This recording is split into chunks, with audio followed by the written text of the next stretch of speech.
How do you prepare for tournaments? I try not to play too much before a tournament for two reasons. One, you're at a tournament, so why play and give people a chance to figure you out before a tournament if you're playing for money, right? Because that's what the tournament is all about, playing for the money. So that's one reason. Two, I don't play because I think overplaying burns you out, burns your mind out, and makes you overthink certain things that you shouldn't. So maybe maybe 2 days before a tournament, I don't play. I just try to keep a clear head and just go into the tournament and just see what happens. I know I have the skill to beat certain players already.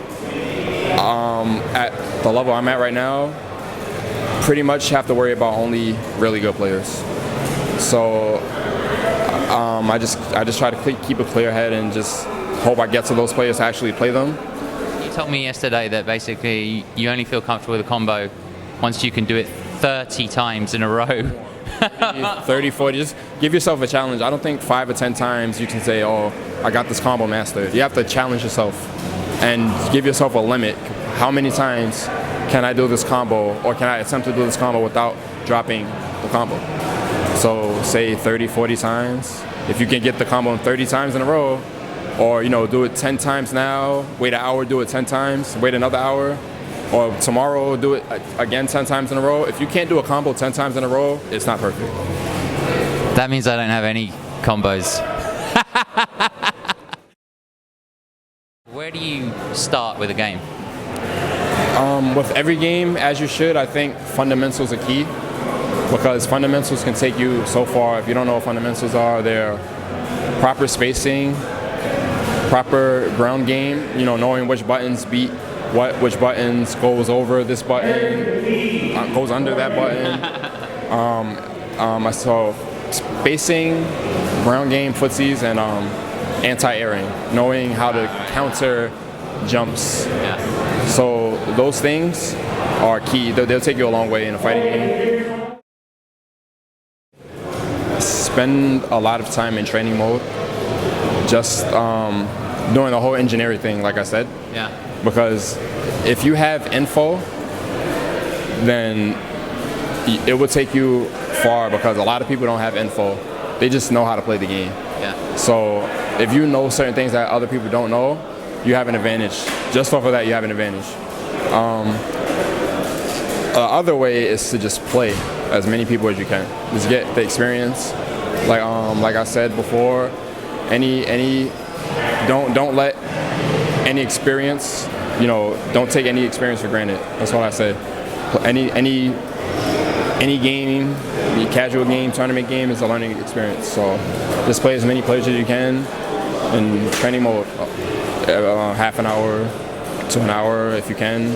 Are you surprised at what you discover when you're in training mode? I mean, are you surprised? Because you say you don't watch a lot of videos, right?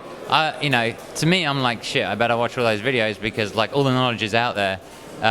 Is all the knowledge out there, or do you go training mode and you just find things where you're like, why isn't anyone using this? A lot of knowledge is out there, but all the knowledge isn't out there.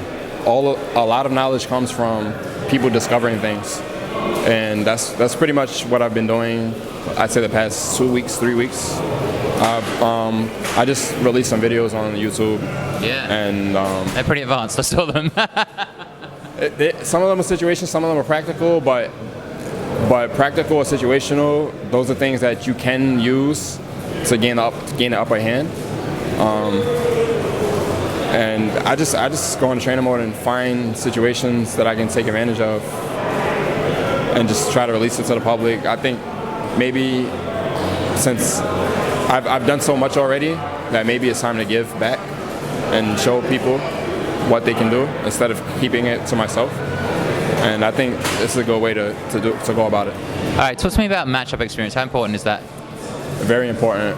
I've gotten so far in the tournament because I know close to all the matchups in the game to a high level. I wouldn't say I know them inside and out, but I know them enough to get me by.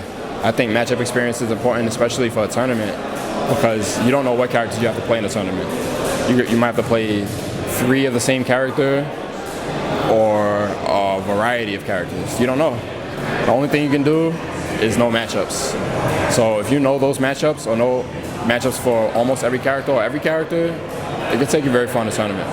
So when you say no matchups, like what do? Do I hit the books? By that I mean go online, or do I go just go in the training room? Like what's your approach? All right, training mode is not going to help you with character matchups. It'll help you to a degree. Playing people or playing different people is going to help you with character matchups. So that's one way you can learn matchups. Play different people, as many people as you can. Just get the experience out there. And get the experience in your brain.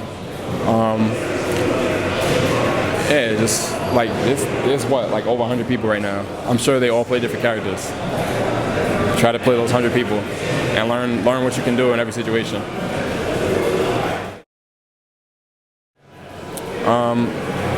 Shout out to Broken Tier, my sponsor, Kogi, the team, Yipes, Clockwork, The Scant. Yeah, shout out to all my fans, all my supporters, my family, my followers on Twitter, my friends on Facebook. Just shout out to everybody that supported me.